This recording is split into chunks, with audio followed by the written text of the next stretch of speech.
Hallo, herzlich willkommen bei Techno Composites. Wo ist das Problem? Heute wollen wir uns mal angucken, was wir uns haben einfallen lassen, um den Türsturz vom ICE 4 zu bauen. Da war das Problem, das Gewicht sollte runter und im Endeffekt haben wir 46% Gewicht gegenüber dem Vorgängermodell eingespart.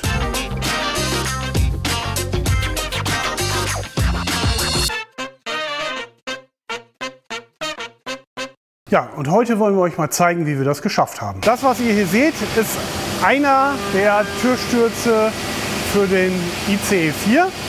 Ist praktisch ein Grundprofil, aus dem wir dann 14 unterschiedliche Bauteile machen. Das auffälligste ist eins, wo ihr hier hinterher eine Ausfräsung für die WC-Anzeige seht. Das hier ist das Profil im Querschnitt. Und hier seht ihr, was wir draus machen. Wir haben also einen Radius hier ran gemacht. Hier ist noch eine Ausfräsung für eine Klappe, die noch hier reinkommt. Den Rest sehen wir gleich später. Ja, wir schauen uns jetzt mal die nächsten Arbeitsstationen an. Also das, was ihr hier seht, sind 4 der 14 unterschiedlichen GFK-Profile. Ist also ein GFK-Profil in 14 unterschiedlichen Konfigurationen gefräst bzw. geklebt. Das, was ihr hier seht, ist zum Beispiel der Ausschnitt für die WC-Anzeige. Da wird hinterher ein Rahmen reingeklebt für die WC-Anzeige. Hier haben wir einen Ausschnitt für den Sensor des Türsturzes. Wenn man sich also auf die Tür zubewegt, dann ist da ja ein Bewegungsmelder, der dafür sorgt, dass die Schiebetüren auf- oder zugehen. Hier so ein Entriegelungstaster. Hier haben wir die Notbremse, die hier eingebaut wird.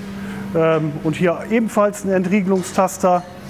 Und das, was ihr hier seht, dieser Bereich hier, der nicht ausgefüllt ist, das ist ein extra ausgefräster Teil, der halt eben klappbar gemacht wird, scharnierbar, damit man auch praktisch hinter den Türsturz kommen kann, wenn er verbaut ist. Also hier seht ihr einen der Arbeitsplätze, an dem wir den Türsturz vom ICE 4 kleben.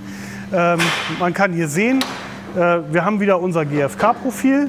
Hier wurden schon Versteifungen angeklebt. Hier haben wir Big Heads aufgeklebt, an denen hinterher was festgeschraubt wird. Wir haben hier überall Vorrichtungen, damit das auch wirklich passgenau ist. Und wie ihr seht, der Klebetisch hier selber, der verfügt auch über viele unterschiedliche Halterungen, bei denen das Bauteil geklebt in Lage gepresst wird und dann hinterher aushärtet. Und die sind alle von uns selber gebaut etc. Können hier also sehr einfach geöffnet werden. Und dann kann man so einen Türsturz hier auch wieder rausnehmen.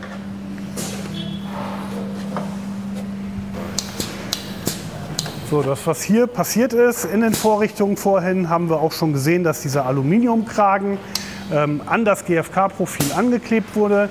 Hier versiegeln wir jetzt nochmal die Naht, dass man hinterher beim Lackieren auch wirklich einen schönen Übergang hat.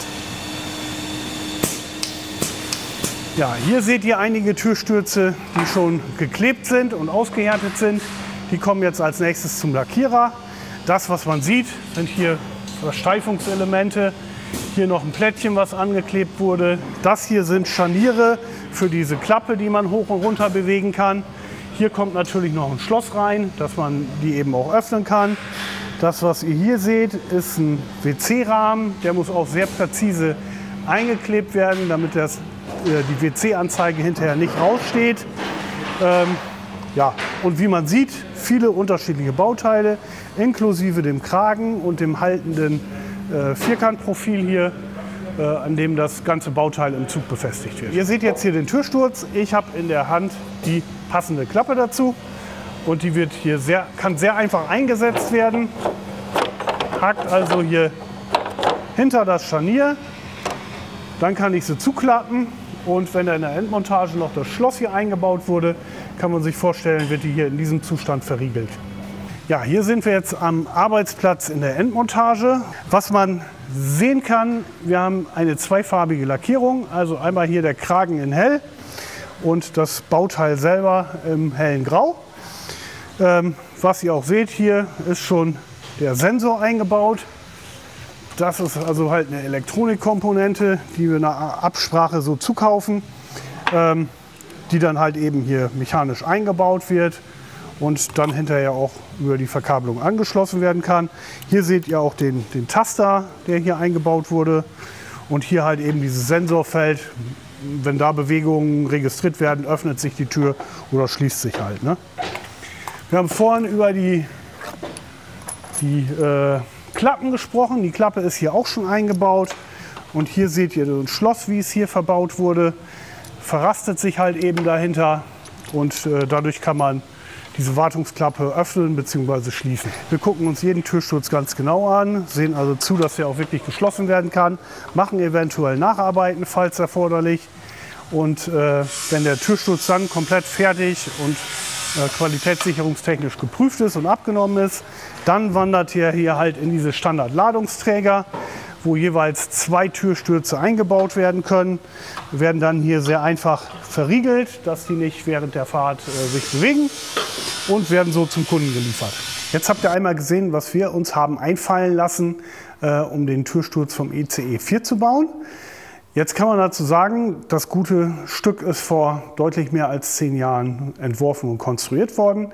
Mit dem, was wir in den 10 Jahren an Know-how dazugelernt haben, würden wir auch sagen, den würden wir heute total anders aufsetzen.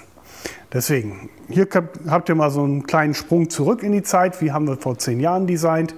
In 10 Jahren werden wir euch wahrscheinlich erzählen, wie wir heute designen. Oder ihr macht ein Projekt mit uns, dann kriegt ihr das schneller raus. Ich hoffe, ihr hattet auch wieder Spaß bei diesem Video, konntet was dazu lernen. Gerne Likes und Kommentare. Wir wollen gerne herausfinden, was euch bei diesen Themen noch bewegt. Und wenn ihr den Kanal abonniert oder auch Freunden empfehlt, dann finden wir das super. Bis zum nächsten Mal.